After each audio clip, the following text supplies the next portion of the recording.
Coming to you from the Trumbull Insurance Agency virtual studio. Turn your stress and anxiety into peace and security with Trumbull Insurance. Contact Patrick Bankemper today at 540-532-0622 or drop him an email, Patrick at TrumbleAgency.com. For our sponsors, Regroup Building Services, PM Plus Reserves, Shenandoah Primitives, Dr. Dave Leadership Corporation, Mark Francis with Icon Real Estate.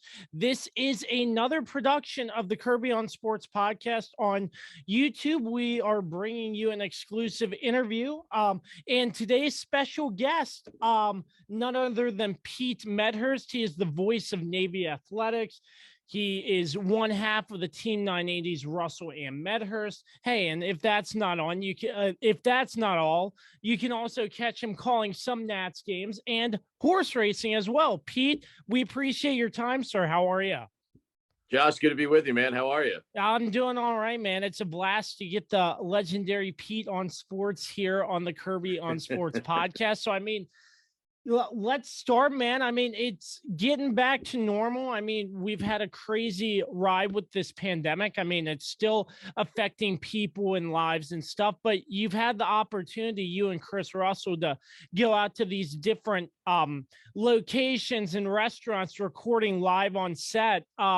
What's that kind of like, getting into back into normalcy and recording radio shows on the go? That must be really fun to connect with fans, so on and so forth, like that.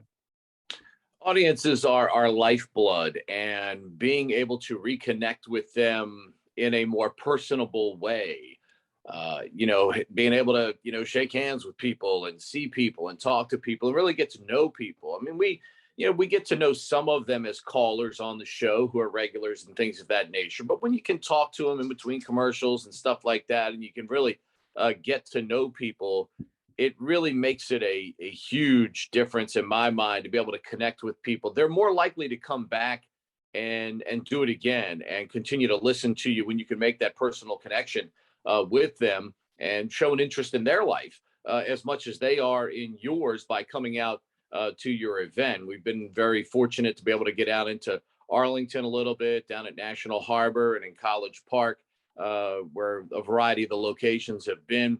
The folks at Bud Light have been fantastic through all of this. So, it's great to be able to get out, just like the old phone adage, the phone commercial, reach out and touch someone. It's nice to be able to get out and see people again. More importantly, appreciate them taking an interest in our show. Yeah, absolutely. Are there any more locations in the future you're trying to hit? I know right now, Cornerstone Bar and Grill in College Park is where we're at this week. We've been at Dudley's quite a bit in Arlington, and Crystal City Sports Pub. They've been tremendous.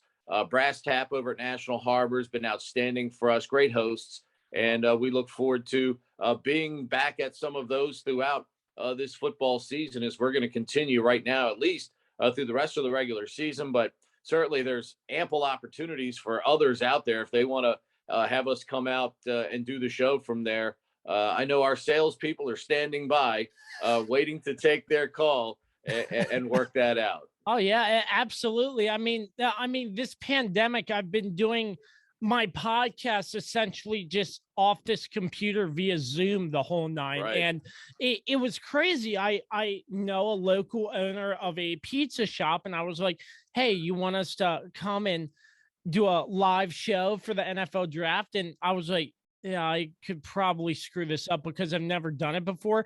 It was one of the biggest hits I've ever had. So I mean, that live experience, it's just so different than just being in a studio and taking people's calls, like you were saying. Yeah, without question. And, let's face it, our lifeblood is gaining support. I mean, you've got some tremendous sponsors on board with your podcast, and it's those relationships that keep these types of shows going and keep us going, because without that support, you start thinking about how much time we carve out to do these things and different podcasts and different radio shows and stuff like that. If you don't have the financial support behind it at all, after a while, like, okay, well, I'm carving out, a couple hours a week to do this, and what else could I be doing during that time? That's productive.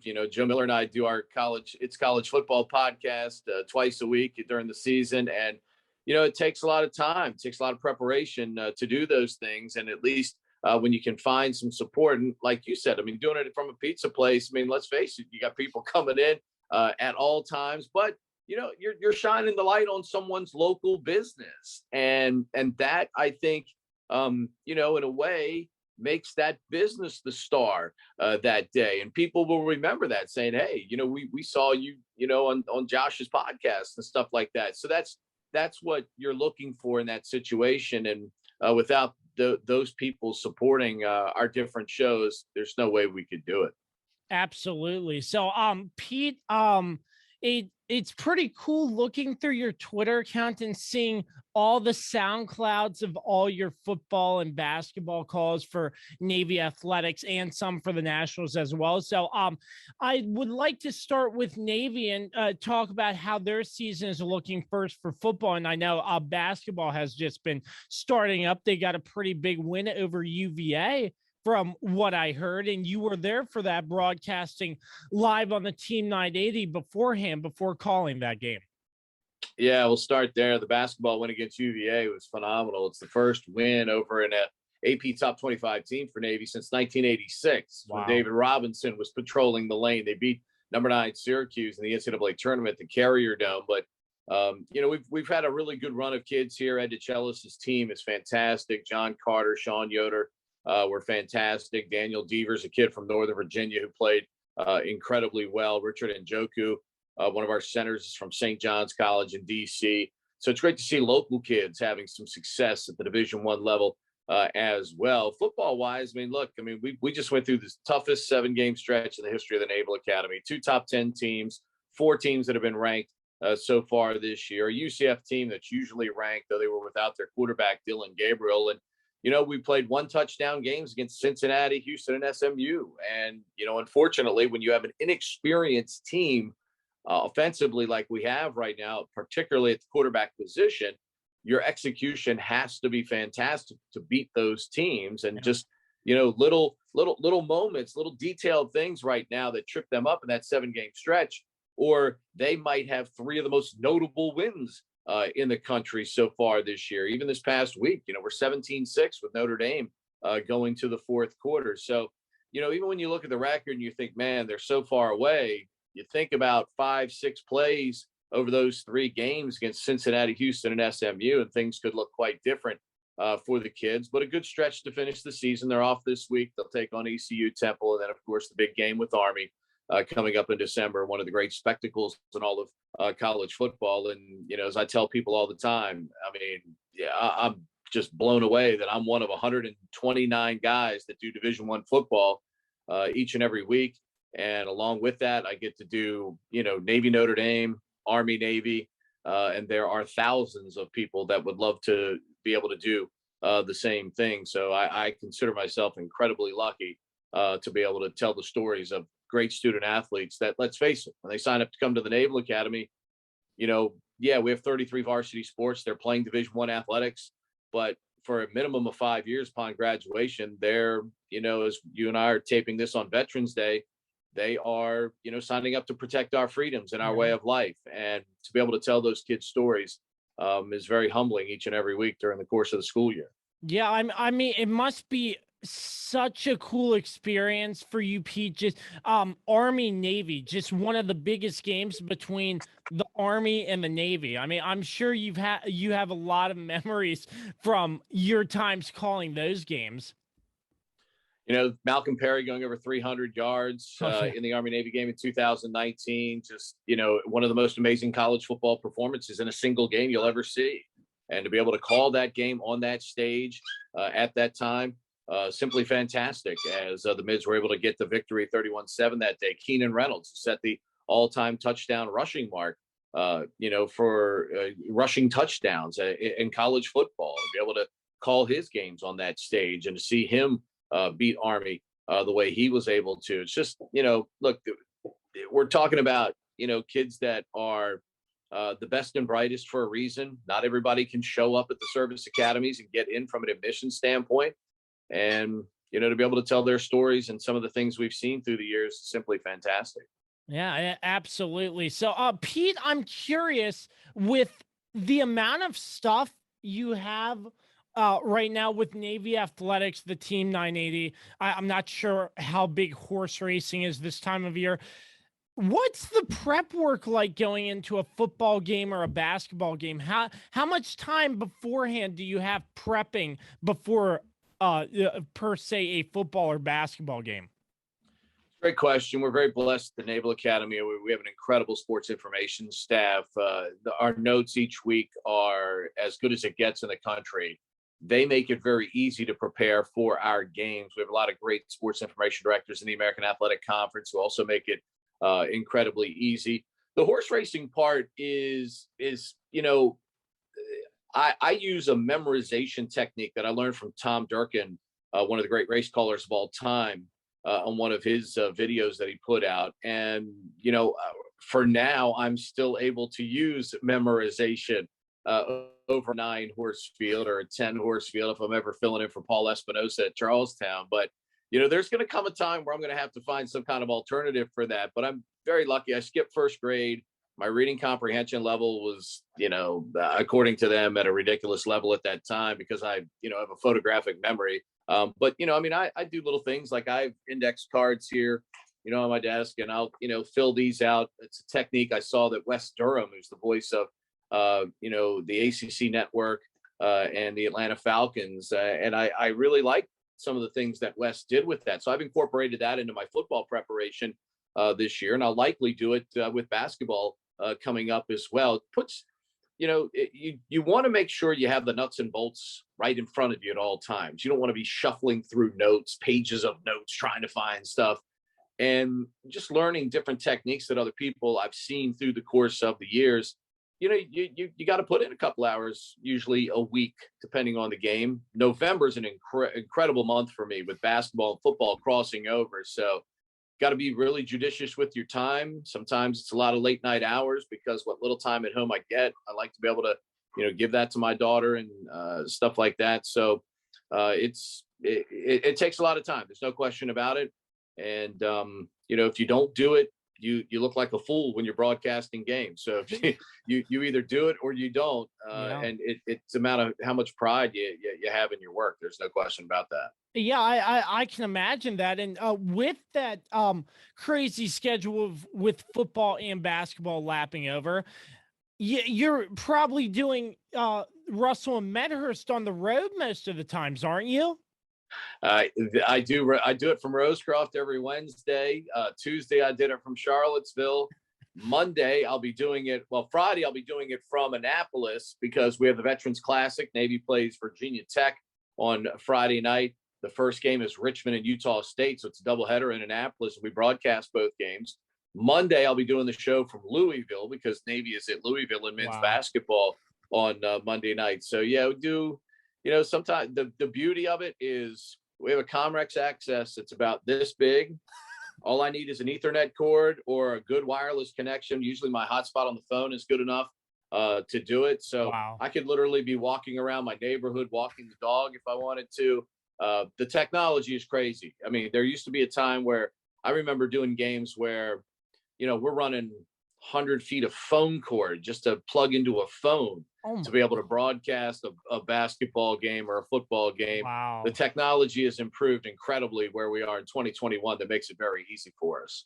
I mean, the technology, just with radio, you look at the sister station 106.7 The Fan, and you're broadcasting the sports junkies from their homes, and they're just using Zoom to fire it on the TV. It's like you can pretty much record radio from anywhere. And I had Grant Paulson on my show not too long ago, and he was talking about how there were some good things and bad things about doing radio from home, but it gives you that flexibility where you don't always have to be in the studio to be on the radio.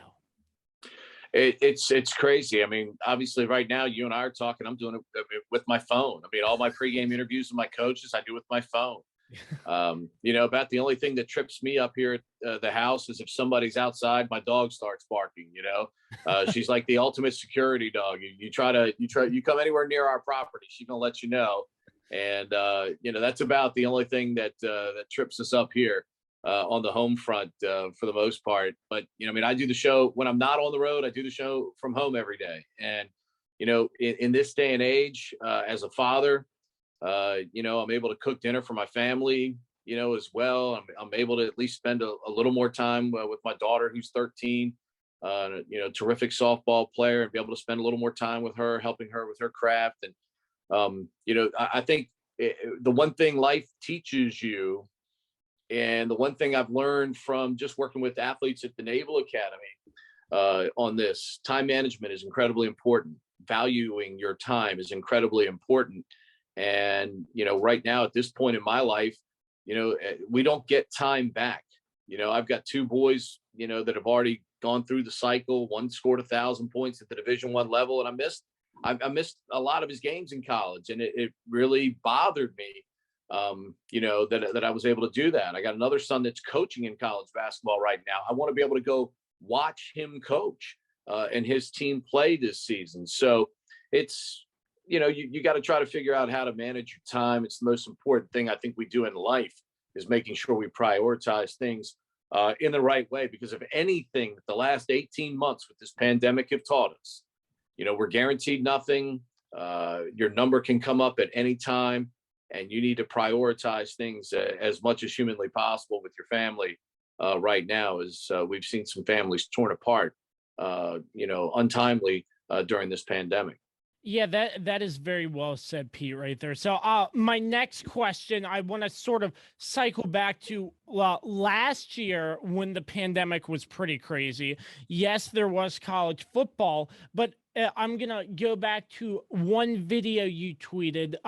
You were calling Navy football from, I think it was like just a plain white table and some chairs and a TV, and you were down on your hands and knees, and the Navy kicker kicks a game winner and you go ballistic like you normally do. I mean, that was just cool to see the enthusiasm you had, even though you weren't even at that game. But what was the challenge for you, Pete? And I ask everybody this, what was the challenge for you calling games off a TV screen, not physically being there broadcasting the game?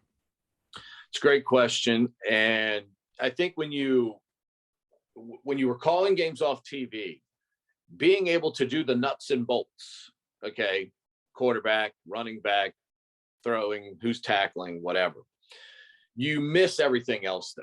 Can't see the whole field. You can't tell people, oh, the quarterback threw an incomplete pass, but man, he had, receiver X over on the other side of the field was wide open, blown coverage, didn't see it, and things of that nature. So those are the things that you miss out on by doing the game the way we were doing it last year. But of course, you understood completely why that was happening.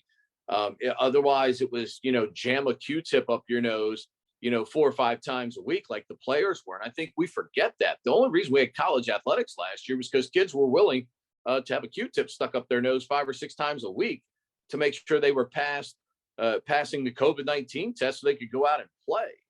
And I mean, what a testament to those kids. I mean, I can't even tell you some of the stories of these teams. And Ed DeChellis talked about it after Navy's win on Tuesday night at Virginia. You don't realize what playing in front of 15, 16,000 people is like when you haven't done it in over a year. And, like last year, the kids won at Georgetown over at McDonough, but there was nobody there but cardboard cutouts. I mean, couldn't even celebrate with your family. I mean, to see our kids celebrating with family the other night who had been able to come to the game and stuff like that, look, I watched Jason Benetti go through this the other night with the Ohio State Akron game. They were calling it remotely. Well, guess what? The TV feed messed up. So Jason basically said, we'd love to be able to tell you what's happening right now, but unfortunately we can't. So because the TV screen had frozen, the satellite feed had frozen up. So there was no action to call. And that's where, look, as we continue to, find ways to deal with the pandemic, whether it's being vaccinated or not, whether it's wearing a mask. At UVA the other night, everybody in the building, even when I was talking on press row, UVA's rules where you had to wear the mask. The only time you could pull it down is to take a drink or, eat. They had great press row cookies there the other night. So I was eating press row cookies right there. So I was taking the mask down to eat a couple of cookies. I can tell you that. But, however we figured out how to deal with this, just being back live at games means so much. And I hope the powers that be in a lot of other areas, because I'm seeing a ton of colleagues that are still not out on the road calling games, to bring the quality to your audience. The people need to be at games. I felt so bad for all the baseball announcers I listened to this year, and traveling a lot to do games. I'm in the car a lot. And I mean, I recall listening to a Yankees Seattle game. In the Seattle crew, there was a timing play. A play was made at a different base and a runner was coming home. If you're there, you can see the home plate umpire pointing at home plate like the run counts. Well, based on the TV feed they were getting, they had no idea. So they finally went, well, they're going off the field. We know it's the third out. We'll tell you if the run scored when we come back, because we have no idea. So you put great broadcasters. Baseball is impossible to do off the monitor, because as soon as that ball's hit in the air, you're at the liberty of whether a TV camera can find it quickly enough, whether it can find the direction that it's going. You're trying to describe it to people, especially on the radio, because you're their eyes. And you can simply say, oh, it's fouled off. Normally it's fouled off over on the right side, second deck, nice catch made by a fan, fly ball left field, how deep is it? You don't know, because you're at the mercy of how fast the camera catches up to the ball.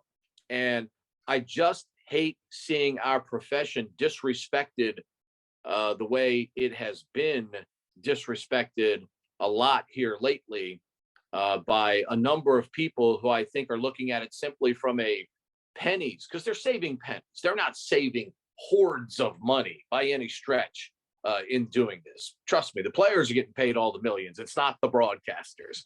Okay. But you can, like the Jason Benetti example I cited the other night, you put people in a bad spot by them not being at the game.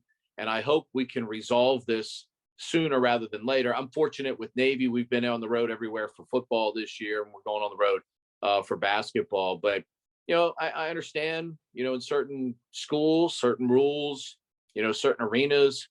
But, we need to get people back at the games so they can give people the quality that they expect every time that they're on the radio or television. Yeah, absolutely, 100%. So let's shift our focus. A couple more things before we wrap this up, Pete. The Washington Wizards, as we're taping this, they just had a big win over Cleveland. Kyle Kuzma, a huge three from the corner to win. I'm not sure how much Washington you cover, but I'm sure you're all around. And Washington is atop the Eastern Conference right now. I mean, I know the season is early, but this is just incredible to see what this Washington Wizards team has turned around. This franchise means so much to me. My mother worked for the franchise in the 70s, Capitol Center. I go back to the year they won the championship. I'm 8 years old. I got an aisle seat like 10 rows off the floor because my mom worked in the ticket office. So that franchise, like most of the local franchises, I love all the local franchises that we have here in our area. But, that one in particular, I go way back with. I got, when I was a kid, Elvin Hayes gave me a pair of his shoes. At Christmas time, I'm sitting on Wes Unseld's lap in the administrative offices of the Capitol Center on Christmas Eve, man. So it's a big deal to me to see them performing like they are now, because I love the Caps and the Wizards franchise because I've been a fan of theirs since I was a kid. I mean, to watch them play this way, Tommy Shepard's done a heck of a job retooling the roster. And obviously the early returns so far on Wes Unseld as a coach are fantastic right now. And that game itself, to see how mediocre they really were for like the middle two quarters in particular, And to see them come up large with Kyle Kuzma burying that, baseline three, what a very unselfish play by Bradley Beal. Brad did the right thing. He got into the painted area, could have forced up a shot trying to draw a foul, but realized, hey, the basketball play to make here is to throw it out to Kuz. And he drained the three, 6 of 9 from 3-point range. And that trust that Brad is developing with his new teammates. When you're playing with a Russell Westbrook, one of the greatest of all time, that's an easy flow to get into. But right now, there's a lot of new dudes on that team. Montrezl Harrell's playing out of his mind. Love it. Love seeing how hard 6 plays out there each and every night. So as Brad continues to build that adhesive with the new guys, I think this team's only going to get better. That's the fantastic thing to me, to see them play the way they are right now. I thought it was just terrible that after the game, Bradley Beal mentioned his grandmother passed away. Playing under those type of circumstances must be tough for him. But just to see the performance and the way this Wizards team is playing, it's crazy. And I just hope as a fan that they will keep this up. Brad talked about how much, and I take this for what it is and what he said, but he talked about how much Wes and this coaching staff are engaged with them as the players. And I think that trust, means something. You've got a superstar in Bradley Beal. He's led the league in scoring. This is one of the top players in the league. He was all NBA last year. It means he was top 15 player in the league. And hearing that early from, your guy means an awful lot here. And I think that's the big thing going forward for the Wizards, is that trust between those two sides.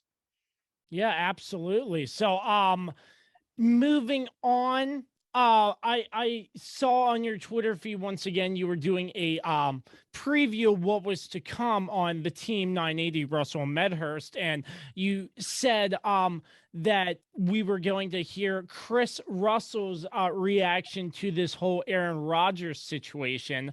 I mean, it's crazy to me what's going on in Green Bay. I mean, what did you think of that whole situation, Pete?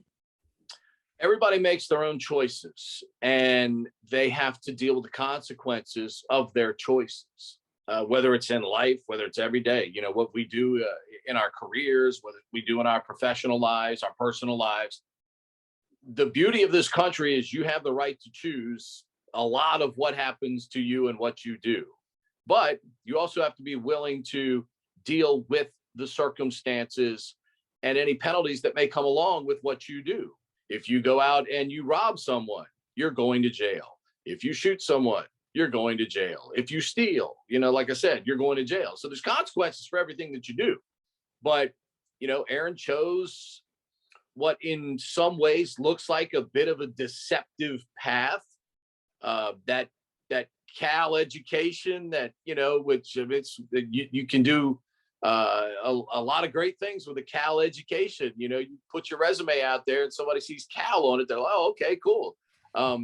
But the way people handle things, I think, is something that people remember as well. Ultimately, he's the one that has to answer to it. Whether you disagree with it, it's his choice. And he's the one that's got to deal with the consequences. It certainly seemed a bit deceptive, though, talking about being immunized as opposed to vaccinated. We can get into the semantics around that, but look, I mean, Aaron Rodgers has always been a guy that's gone to the beat of his own drummer, and right now has to deal with any consequences that come with him. Certainly missing a game hurt his team. They lost to Kansas City the other day, and you got to figure when their defense only gave up 13 points, that's probably a game that if Aaron Rodgers plays, the Packers probably win. Yeah. So, Pete, what about the Washington football team? What do you think in your mind they need to do to turn things around? Because it's just not looking good on the field and off the field. It just seems like, and I forget who said this first, but there's always a black storm cloud over Ashburn. Yeah, it's like Pigpen and the Peanuts, man. Follow that cloud that follows him all the time. Look, I mean, Ron Rivera and Mark Mayhew, they're not stupid guys. They've been in this game for a long time. They know what a good football player looks like. They know what a bad football player looks like. That roster needs to get stronger. Players that are supposed to be good need to play better. quarterback is what it is. You don't have Aaron Rodgers. You don't have Patrick Mahomes at the quarterback spot. That quarterback position's got to play better. It's got to be more elite. Taylor Heineke is what he is. He's 5'11" quarterback that can't see over the line sometimes, gets balls knocked down, throws high to receivers down the field because he doesn't have a clear lane to throw the ball. So that's Scott Turner. Scott Turner's got to find a way to better utilize his quarterback that's playing right now. And, let's face it. I mean, Chase Young knows he's got to be more productive. The analytics back up his lack of productivity. Montez Sweat having a broken jaw hurts. But let's face it, their schedule was very tough. We knew it was going to be tough. I don't think they've lost to anybody that you didn't go into the game thinking, hey, they could lose this game. Now the Giants game was this close to a potential loss. But, other than that, they've lost to people who were good. Being 2-6 is not that big of a surprise. How they got there maybe is a little bit of a surprise. You'd have liked to have won the Denver game. That was a winnable football game. But, that was a game where the shortcomings with the quarterback kind of reared their ugly head. The defense played better, played well, gave you a chance to win. Give up 17 points, you think you should win. I don't know what Vic Fangio was doing at the end of that game. He tried to give Washington another chance to win the football game. Washington simply said, hey, sorry, Vic, we're just not into it today. We're not going to take that W from you. But look, you've got the potential now for a top 7 or 8 draft pick, it looks like. You got to make sure you hit on that. I don't think it's guaranteed to be a quarterback by any stretch of the imagination. So we'll see what happens. Last but not least, let's talk baseball. I mean, the Nationals just sold the farm looking for youth this upcoming season. But the big story is Clayton Kershaw from the Dodgers not getting a qualifying offer or whatever extended to him. There's a chance Clayton Kershaw might not be a Dodger. Is Max Scherzer their next top pitcher? I would think they have to make a significant offer to keep Max. I think they can bring Kershaw back. That it gives them the freedom to do it in a different way, structure the deal a different way. So I don't think it's a given that Clayton Kershaw is leaving LA. We'll see how that works out. I think there's going to be a lot of teams that want to be in on Max. Question is, do you have the financial wherewithal to be in on Max? I think he's still a guy that demands between 30 and 40 per, whether it's 2 or 3 years. And that's where you have to wrestle with yourself as a general manager right now. How much term do I want to commit to a player of that age who just, look, he just breathes fire, competitive fire in my clubhouse every day because he wants to win. He's the kind of guy you want in your clubhouse each and every day. And that's what I think what it'll come down to. The team has to be a contender. Max isn't going to a losing club, but I think the Dodgers, I think the Cardinals are certainly going to, call their hometown guy, see what's happening. I think the Nats make a call and say, hey, you interested in coming back here? I think Mike Rizzo will make that call. But I think Max is a fascinating case because of his age, is to just how long a term, 2 years, 3 years, is the team willing to give him at a significant annual value between probably $30 and $40 million a year. Yeah, and looking at the Nationals, it looks like it's going to be a young team, but they have Juan Soto. I believe that the Nats should fight hard to lock Juan Soto up long term. But Pete, what else could we see from this Nationals team looking on into this upcoming season next year? It's a fascinating question. I think short-term deals, maybe with some older free agents trying to fill in some spots here, because Mike Rizzo and Davey Martinez want to be competitive. They want to compete in the National League East. Look at what happened by just competing in the National League East this year. Atlanta with 88 wins, lucks into winning the division without Ronald Acuna, and they end up winning the World Series, for goodness sakes. All you got to do is get in. You never know what can happen once you get in, as we saw this year. So it's hard to swallow as a fan. I understand that. But to rebuild and be good over a longer period of time, a lot of those young bodies they traded away to be good over the last 10 years, you now have to try and replenish that. Mike Scott is starting catcher for the next 5 to 8 years, it looks like, in K-Bear Ruiz. I think the drafting of Brady House was an incredible stroke of luck that he fell all the way to 11 to them. That's a guy down the road 2 or 3 years from now. That's going to be a fantastic piece to this puzzle in here. Cavalli is going to be here. It looks like Cole Henry is really taking some strides positively in the fall league, looking really good. Jackson Clough as well. Donovan Casey, it was a kind of like a throw-in almost in the Dodger deal. Well, he at Harrisburg and Syracuse in the minor leagues this year, Rochester rather, did some very productive things. So I think what Mike Whitten acquired, yes, there's pressure on those guys to work out. So Mike trading those players looks better. But for the long-term health of this team, and as old as that team had gotten, Mike had to do something. And to get something, you have to give something. Agreed. You can't just trade a bag of big league chew and expect 3 great prospects coming back in return. Okay. So to get something, you've got to give something. And just the early returns on some of these guys is very encouraging to me. Ultimately, we'll see how they work out at the major league level. Absolutely. So that about wraps things up for another Kirby on Sports exclusive.